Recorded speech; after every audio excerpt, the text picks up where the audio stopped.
Today we wanted to highlight some video games that are based on true stories. We've rounded up some unique games that have set out to portray like a real story, a real character, or a real location in some shape or form. Because yes, Assassin's Creed has George Washington and Leonardo da Vinci in it, but we wanted to talk about some games that aim to take it a step further. This list was tricky. I want to point out that like no game is 100% based on a true story, but we chose 8 specific games that kind of have a different approach, that kind of do something unique, that really try in interesting ways. Some of these are really unique experiences that had unique work put into them that aren't highlighted enough, so buckle up. Let's get started off with number 8. This first one is a bit of a bummer, but just because something is a bummer doesn't mean that it shouldn't be experienced or talked about. And That Dragon Cancer is a perfect example. Made by a very small team that included Ryan and Amy Green, That Dragon Cancer is an autobiographical game about the Greens raising their 12-month-old child who has been diagnosed with terminal cancer. It plays like a point-and-click adventure where you play as both Amy and Ryan in 14 different small vignettes that essentially take you through the highs and lows of their experiences. Both of them narrate the game as well, along with other family members, and it also includes recordings that were made during all of this. They definitely got a bit abstract with it and kind of made some of their real-life experiences into these kind of fantastical visions and moments, but it doesn't change the impact of what's going on, what they're trying to explain, and the feelings they're trying to convey. I'm sure making a game like this can't be easy, you know? Dealing with something like that is harder than a lot of us can imagine. So we commend the Greens for being able to share a story like that, a very personal and real story with us. There's also a documentary called Thank You for Playing that they released that documents the development of the game and the last few years they got to spend with their child, and that's worth a watch too. Now over at number 7, we have L.A. Noire. Definitely a change of pace.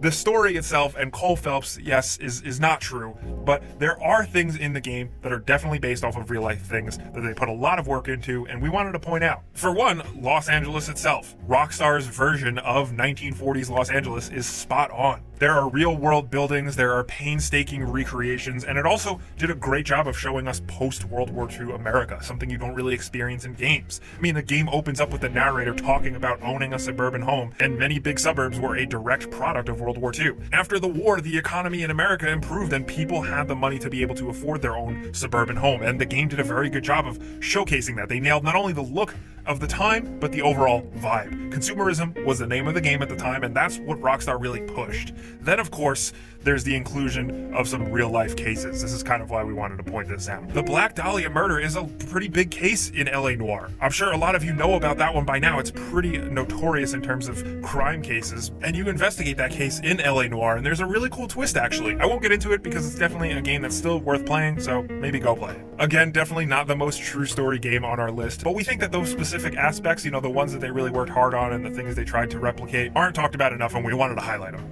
Now over at number 6, we have Brothers in Arms Road to Hill 30, which is based on the true story of the 502nd Parachute Infantry Regiment, part of the 101st Airborne Division. These were the guys who were dropped behind enemy lines on D-Day. So you, the player, start the game off as Sergeant Matthew Baker and take part in the real-life Mission Albany, and you play through different missions that are all based on real-life scenarios. Now, according to some heads at Gearbox, the development team really did the research for this game, looking up real-life soldiers and trying to actually recreate certain parts of 1944 Normandy, where they could, from streets to battlefields, and for its tactical gameplay, they actually worked with retired Army Colonel John Antal. He was there to make sure that this was as authentic as possible, and they must have done a really good job because History Channel used footage from the game in one of their specials, which was oddly enough titled Brothers in Arms.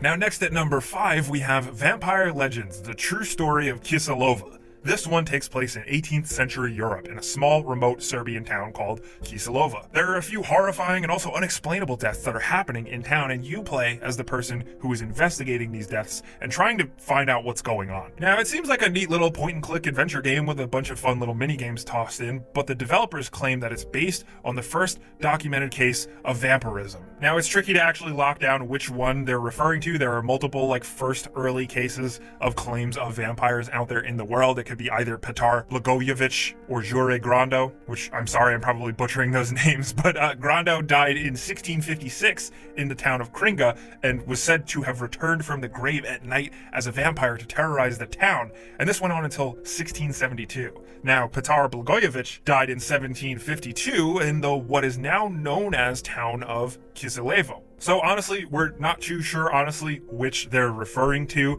but vampires are really cool, and the way they intersect with real life legends and lore is really cool, and frankly, there's no other games that set out to do this type of thing and try and base it on some sort of realistic old world account. And our objective was to point out unique games here, so we're definitely doing that with Vampire Legends.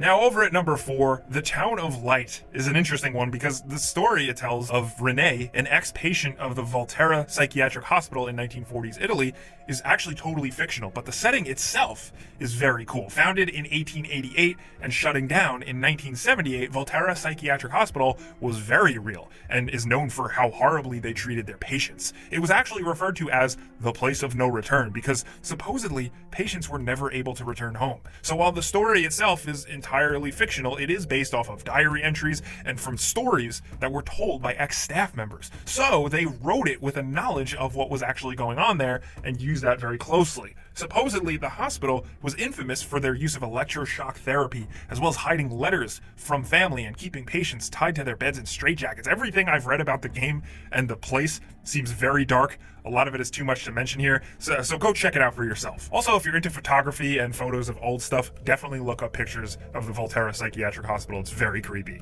Now coming down to number 3, we have Inunaki Tunnel, a horror game that takes place in the Inunaki Tunnel, which is based off of the real-life location. There was a murder that happened at this tunnel where a young engineer had his car stolen by a group of teenagers, and they tortured him and beat him, eventually killing him, and then dousing him in gasoline and setting him on fire. That really escalated quickly. Since then, the tunnel was shut and is no longer open. That was it. And people claim to hear voices around it, or when they sneak in, they can feel a hand on their chest. You know, really a bunch of urban legend type stuff. A lot of towns in America have this too. But yeah, when you look up photos and video of people walking through, it is a very creepy looking place, and so is this game.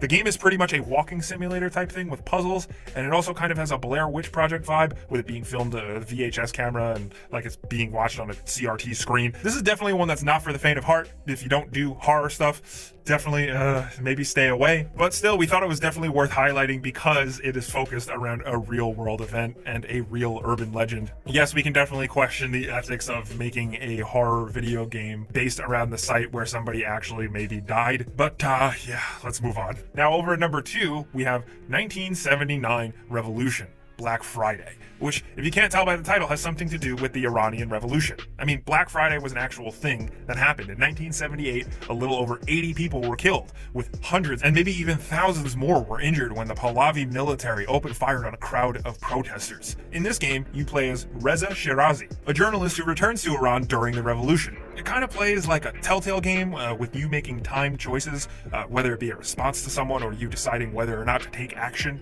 like being at a protest and deciding whether you're going to take part in it and throw a rock, or maybe hang back and take photos. And what's cool is the pictures you take will often get compared to a real photo that was taken during the Iranian Revolution. The game's director, Naveed Khansari, actually was growing up during the revolution and actually witnessed a lot of these real-life events that would later go on to inspire the game. Not a lot of games like this exist, but it's important that they do because they can give some real insight into terrible things that have happened throughout the world. You may not have ever thought about it, but through video games, it's actually a nice way to, make sure, number 1, you never forget, and number 2, maybe actually learn something about what happened and just how it felt to live through that.